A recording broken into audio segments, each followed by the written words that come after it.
Okay, as a parent, what if I told you that one of the best things you can do for your child's development is to buy them fewer toys? I know, it sounds completely backward, right? But the key to unlocking their true potential might actually be found in having less, not more. Let's get into it. It's a pretty provocative question, but think about it. A lot of parents are seeing kids struggle with things like paying attention, using their imagination, or just handling their emotions. Our first instinct is to think, oh, they need more stimulation, a new educational toy. But what if the problem is the exact opposite? What if they're actually overstimulated and it's getting in the way of them learning to think for themselves? And hey, let's get one thing straight right away. This is not about making anyone feel guilty. Of course you buy your kids toys. It comes from a place of pure love. You're a great parent trying to do your best. But the thing is, while love is the foundation, it's the experiences a child has that actually build their brain. And we're going to talk about a very different kind of experience today. So how does that incredible growth actually happen in those first few years? Well, it's not really about being entertained by a toy that sings the alphabet. It's about something much more raw, something that generations before us had, but that kids today are getting less and less of. Just try to wrap your head around this number. In a child's brain, before the age of 5, 1 million new neural connections are forming every single second. That is an absolutely mind-blowing rate of growth. It's this critical window where their brain is being wired for the rest of their life, and that wiring is happening through one primary activity: exploration. And here it is. This is the secret sauce: unstructured play. This is when the child is the boss. There's no instruction manual, no batteries, no right way to do it. It's messy, it's creative, and it's 100% child-led. This is what lets those million new connections form strong, flexible pathways. It's not about learning a task, it's about learning how to think. So, you can probably see where this is going.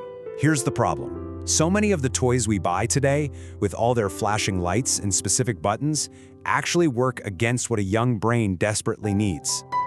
And this really lays it all out, doesn't it? On one hand, you have unstructured play, where the child is in the driver's seat. It forces their brain to imagine, to create, to figure things out. But on the other hand, you have these prescriptive toys, where the toy is in charge. Play gets reduced to just pushing the right button to get a reward, which pretty much shuts down independent thinking. You know, this isn't just some misty-eyed nostalgia. This is developmental psychology in action. When a kid picks up a stick and decides, this is a horse, or this is a magic wand, they are performing a really complex mental feat. That's symbolic thinking. They weren't waiting for a toy to entertain them. They were literally inventing their own reality. Okay, so if the answer isn't another trip down the toy aisle, what do we give them instead? Well, the good news is the answer is way simpler and a whole lot cheaper than you might think. These right here, these are the real gifts. And notice how they all work together? You give them a safe space and a chunk of uninterrupted time. You provide some simple materials, then you add your trust, the belief that they can figure it out. And finally, you offer your calm presence, which is like a safety net that gives them the courage to explore it all. Ugh, this is such a big one.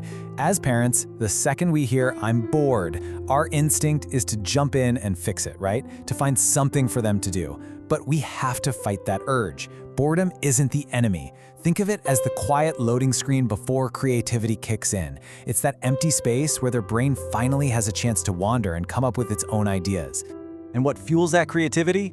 Not a talking robot, but this stuff. Simple, open-ended materials. A cardboard box has like a million possibilities. It's a fort, a rocket ship, a drum set. A scarf can be a superhero cape, a river on the floor, a baby blanket.